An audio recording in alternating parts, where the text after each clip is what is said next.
Hi, I'm John Henry, the changeover wizard at changeover.com with another changeover tip from Frayne Industries.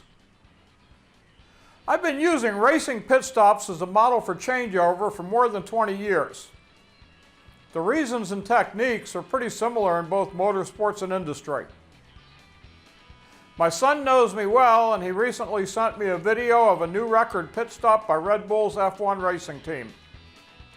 Wheel stop to start, 1.88 seconds. Pretty impressive even if they do use more than 20 people to change 4 tires.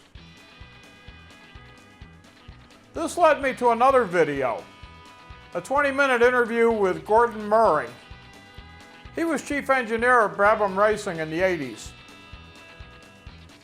He discovered that for every pound of weight that could be removed from the car, 1/100th of a second per lap would be gained. In the 70s and 80s, Formula One cars didn't pit unless they had a problem. They'd start with about 60 gallons of fuel and run their tires ragged. Sometimes they finished on fumes and fabric. Murray figured that he could start with 30 gallons, a weight saving of more than 180 pounds or 1.8 seconds per lap. That's a huge competitive advantage in a sport which is often won by tenths of a second or less. In addition to the weight saving, the reduced fuel load lowered the car's center of gravity. Better handling, faster still. And they could put fresh tires on during refueling, adding still more speed on the track. All in all, Murray figured that the break-even time was 26 seconds, including getting the car into and out of the pit. Sounds pretty simple, doesn't it? All they had to do was design a way to get 30 gallons of fuel into the car in 3 to 4 seconds instead of 3 to 4 minutes. Look at the size of that nozzle. Redesign the wheel hub, wheel, and nut, and come up with a speedy air gun. Develop a jack to lift the car quickly. Something better than this one, obviously. Cold tires are considerably slower for 2 to 3 laps, so they had to figure out how to preheat the tires before mounting.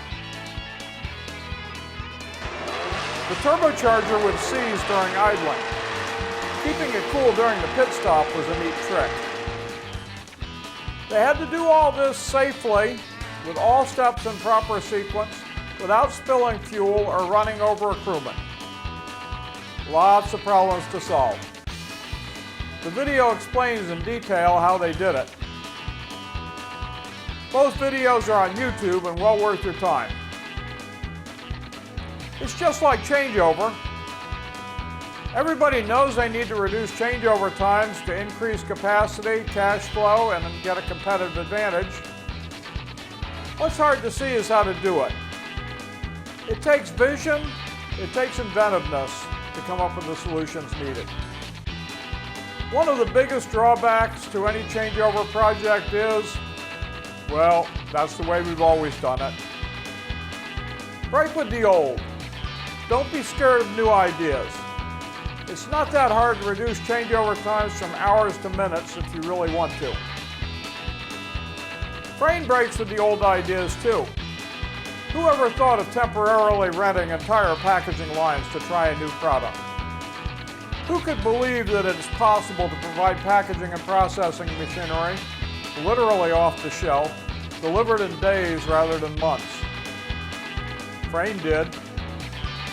Their 1.5 million square feet of inventory lets them meet your machinery needs today.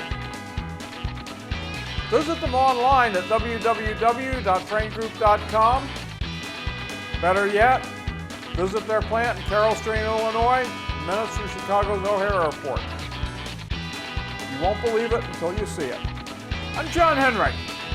I'll see you next time with another changeover tip from Frayne Industries. Thanks for watching.